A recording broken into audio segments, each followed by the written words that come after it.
Hello, I'm Andy Mack, and welcome to Movie Shorts, the film review podcast that reviews films in under 10 minutes without giving too much away. Be sure to check out my previous episodes on Ballerina, Mission Impossible, The Final Reckoning, the Minecraft movie, Warfare, and others. All available now on Spotify, Apple Podcasts, and wherever you get your podcasts. And don't forget to follow me on Instagram at Movie Shorts Andy Mack for updates, teasers, and all things cinematic. This week I will be reviewing How to Train Your Dragon, a brand new live-action fantasy, family, and adventure film that reimagines the much-loved animated original. So let's get straight to it. How to Train Your Dragon 2025 runs just shy of 2 hours and brings the animated classic into live-action territory with a bold new cast. Mason Thames leads the way as Hiccup, a bright but reluctant Viking teen who's more interested in understanding dragons than slaying them. Nico Parker takes on Astrid, fierce and focused, with just the right amount of warmth. Gerard Butler reprises his role as Stoic, and Nick Frost steps in as Gobber, bringing that rough edge comic timing we know and love. The film opens in absolute chaos. Berk is under attack. Dragons everywhere, fire in the sky, villagers shouting and scrambling. It's loud, frantic, and full of Viking swagger. Right in the middle of it all is Hiccup, scrawny, awkward, and desperate to help. He's trying to assist in his own way, but mostly just getting in the way. He's unpopular, often dismissed, and even his crush, Astrid, barely acknowledges him. Determined to prove himself, Hiccup uses an invention he's been secretly working on, a dragon-slaying slingshot, and fires at a shadow in the sky that might just be a night fury. Incredibly, he hits it. No one sees it, of course, and moments later, he's nearly flattened by another dragon, only to be saved at the last second by the chief of the tribe, who happens to be his father, Stoic. Frustrated but duty-bound, Stoic decides to launch yet another mission to find the mythical dragon nest. But before he leaves, he finally gives Hiccup something he's always wanted, a chance to train with the other young Vikings in Dragon Slaying Academy. This is Hiccup's big opportunity to prove he's one of them.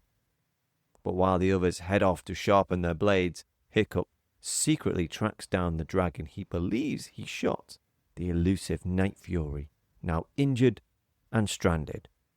He names it Toothless, and in that quiet moment of connection, Hiccup is faced with a choice: kill the dragon like everyone expects, or try to understand it from a different perspective. And we will stop there. If you've seen the original animated version, a lot of this will feel very familiar, and that's no bad thing. This live-action remake follows the 2010 film pretty much scene for scene. It's very much a case of, if it ain't broke, don't fix it. And honestly, that works.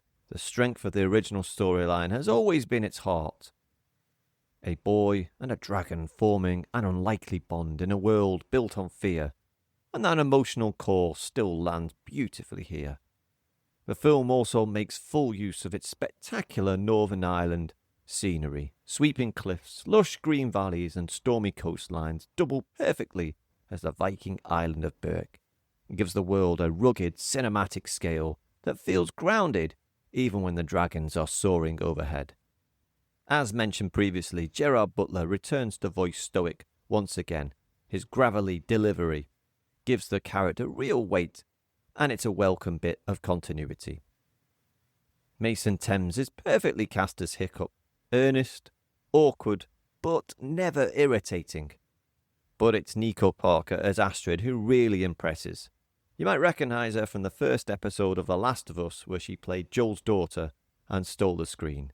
She brings the same emotional depth here, fierce, focused, but always believable. She has got a very bright future ahead of her. So let's talk visual effects, because they really got the balance right here.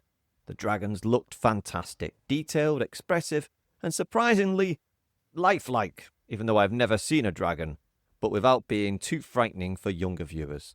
Toothless in particular has lost none of his charm in the transition to live action. The film is filled with flying scenes, fire, and all kinds of chaos, but it never feels overly CGI heavy. There's a grounded, practical feel to the world, even when the skies are full of dragons. It's clear that this was made for families in mind. I'd comfortably recommend it for kids aged 8 and up.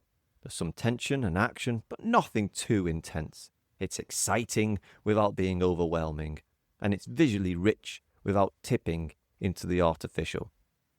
The score is largely a reworking of the original 2010 soundtrack, but it's been given a grander, more orchestral feel that really matches the scale of this live-action world. The familiar themes are still there, but they've been expanded with deeper strings, bolder horns, and sweeping crescendos that pair beautifully with the vast Northern Irish landscapes. It's nostalgic without being repetitive, and when those flying scenes kick in, the music absolutely soars. The film doesn't just retell a beloved story, it makes its own mark. The message at the heart of it all, about sticking to your beliefs and looking beyond appearances, comes through clearly without ever feeling preachy or heavy-handed. It's thoughtful, heartfelt, and leaves a lasting impression. So, How to Train Your Dragon. Friendship, bravery, and certainly not toothless.